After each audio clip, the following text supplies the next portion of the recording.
lidar com este assunto é um desafio grande. Por quê? Porque nós temos, de um lado, a escola lidando com vários alunos, cada um com a sua peculiaridade, com o seu nível de dificuldade, com a sua individualidade. Nós temos em casa pais completamente ocupados, pais completamente cheios de trabalho, estressados com a rotina, com o trânsito, com os desafios da vida. Então nós temos uma situação muito difícil e lidar realmente no século XXI com paciência é extremamente difícil. A realidade é essa, todo mundo, tanto escola quanto pais, estão com dificuldades de lidar com a aprendizagem do aluno exatamente por conta de toda essa aceleração que o século XXI, de certa forma, tem nos proporcionado. Avançou-se a tecnologia? Avançou-se, porém, as situações agregadas a esse avanço também têm prejudicado a nossa forma de lidar com a atenção, com a concentração, com as nossas maneiras de ensinar. Então vamos lá. Eu sou educadora há mais de 12 anos, lido com a sala de aula, já lidei também do lado de fora, que é atuando como coordenadora pedagógica, e eu enfrentei de frente essa realidade do que é as crianças com dificuldades para lidar com certos conhecimentos. Por quê? Porque as tarefinhas de casa, muitas vezes, elas não estavam sendo realizadas. Muitas vezes as crianças chegavam para as professoras e as professoras chegavam para mim e falavam: Jéssica, o pai não está tendo tempo, passa o dia todo trabalhando, chega cansado, vai dar atenção para o filho e muitas vezes não consegue fazer a tarefa de casa. Ok. Outras situações como o pai chega esgotado, a mãe chega esgotada do trabalho e vai fazer a atividade com a criança, porém a mãe ou o pai, eles estão tão esgotados, tão estressados, tão cheios do dia, que eles acabam descontando em algum erro que a criança venha a cometer, em alguma má compreensão que a criança teve da tarefinha, e isso gera no pai um senso de impaciência. Ele quer urgentemente resolver aquela problemática que para ele, na percepção dele, é muito fácil de ser resolvida e a criança não está se concentrando o suficiente para aprender. Isso acontece muito e é importantíssimo nós focarmos aqui no senso de responsabilidade que nós, como pais, porque eu também sou mãe de uma criança de 4 anos, vou ser mãe de um meninozinho que está aqui sendo gerado na minha barriga, e eu tenho muito completamente essa consciência de que isso forma um vínculo muito forte que faz com que a criança de fato cresça, que faz com que a criança de fato se desenvolva cognitivamente. Agora temos um problema e isso é importante falar. Eu vou falar agora como mãe e educadora emocional da minha filha e educadora emocional do meu filho, que está prestes a nascer, e a gente já tem um projeto de educação emocional também voltado para ele. Enquanto nós estivermos focados na nossa capacidade de prestar assistência paciente aos nossos filhos na resolução de tarefas, a gente vai continuar vendo o regresso cognitivo da nossa criança, porque ela não vai avançar. Aí entra um aspecto muito importante e algo que eu quero focar nesse vídeo. A gente quer que o nosso filho se desenvolva cognitivamente, porém, ao passo que eu não exerço a paciência para lidar com as dificuldades das tarefinhas de casa do meu filho, não tenho paciência para ensinar o meu filho, o que acontece? Ao invés do cognitivo crescer, ele vai diminuir. Por quê? Porque desse lado a gente tem um aspecto emocional. E se o aspecto emocional da criança é abalado, a autoestima dela é abalada. E quanto mais essa autoestima diminui, mais o cognitivo diminui.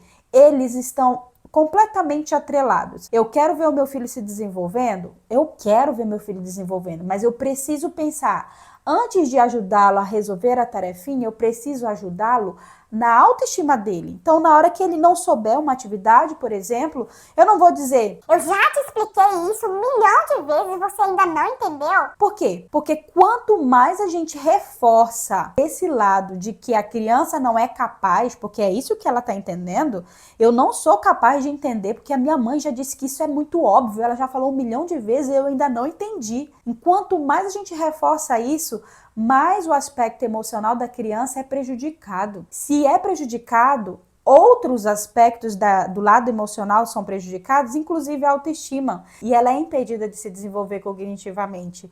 Então, crianças que estão na escola fazendo provas, por exemplo, ela olha para uma prova, lê a questão e não entende, ela vai lembrar de quem? Daquele reforço negativo.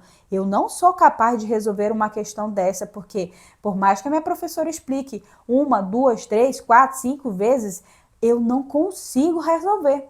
Olha como o aspecto emocional ele conta muito para o aspecto do desenvolvimento cognitivo. Vamos focar em uma coisa. Todo mundo aqui sabe o quanto que é difícil a vida do adulto. É difícil? É difícil demais. Então vamos entrar em um acordo.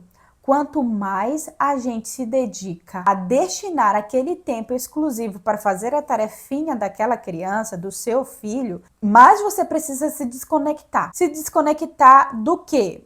Dos seus problemas lá fora. A gente deve fazer esse exercício porque se a gente quer aumentar o cognitivo da nossa criança, a gente precisa aumentar a autoestima dela. A gente precisa cuidar do lado emocional dela. Do contrário, a gente vai estar falhando nesse processo de educação. Lembra que a gente sempre ouve nas reuniões dos pais? Pessoal, para a criança se desenvolver, é a escola com o pai, é a escola com a mãe, sempre juntos, sempre de mãos dadas. Pode ser clichê? Pode ser clichê, mas para dar certo é realmente isso. E o maior desafio dos pais é exatamente trabalhar a inteligência emocional das crianças. Maior desafio. Você pode não saber matemática para ensinar o seu filho. Você pode não saber português, você pode não saber ciências, você pode não entender a tarefinha do seu filho, mas você sabe ler o comando. Você pode incentivá-lo emocionalmente para que ele tenha um senso de que ele é capaz de fazer. Você pode não saber, mas o seu filho não precisa saber que você não sabe. Então, ter esse controle emocional faz total diferença no desenvolvimento da criança. Eu tenho a minha filha de 4 anos de idade, eu não finjo que não sei a tarefa, mas eu busco interrogá-la, e isso é uma técnica, uma estratégia para incentivar a criança a pensar. Quando eu falo criança, a gente pode estar incluindo aqui também adolescentes, a pensar a respeito daquilo que está sendo proposto na tarefa. Então, se eu pergunto, filha, qual que é o ciclo da borboleta? Esses dias ela chegou com essa tarefinha aqui em casa. Qual que é o ciclo da borboleta? Qual que é o começo? Qual que é o final?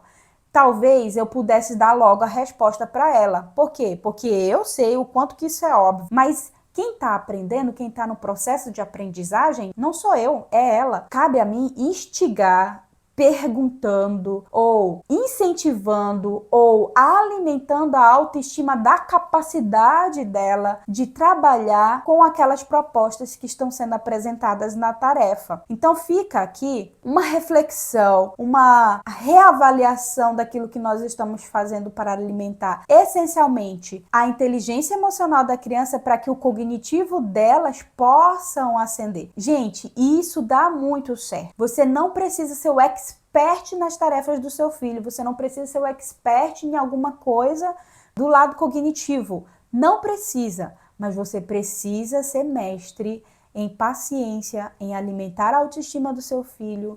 Você precisa fazer esse esforço.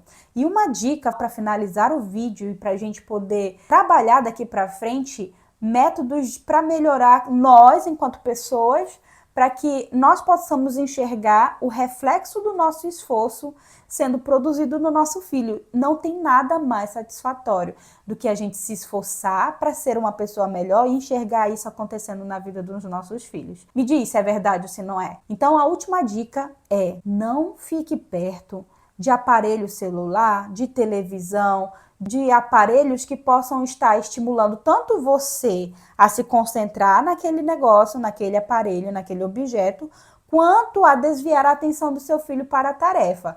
Concorda comigo que um celular, algo que está sendo passado na televisão, é muito mais atraente, é muito mais interessante do que fazer a tarefa de casa. Os estímulos ao redor da sua criança precisam ser retirados. Você precisa se retirar também desses estímulos, porque cá entre nós, muitas vezes, é muito mais interessante eu estar conectado na rede social, acompanhando alguma situação, do que necessariamente estar focado na tarefa do meu filho.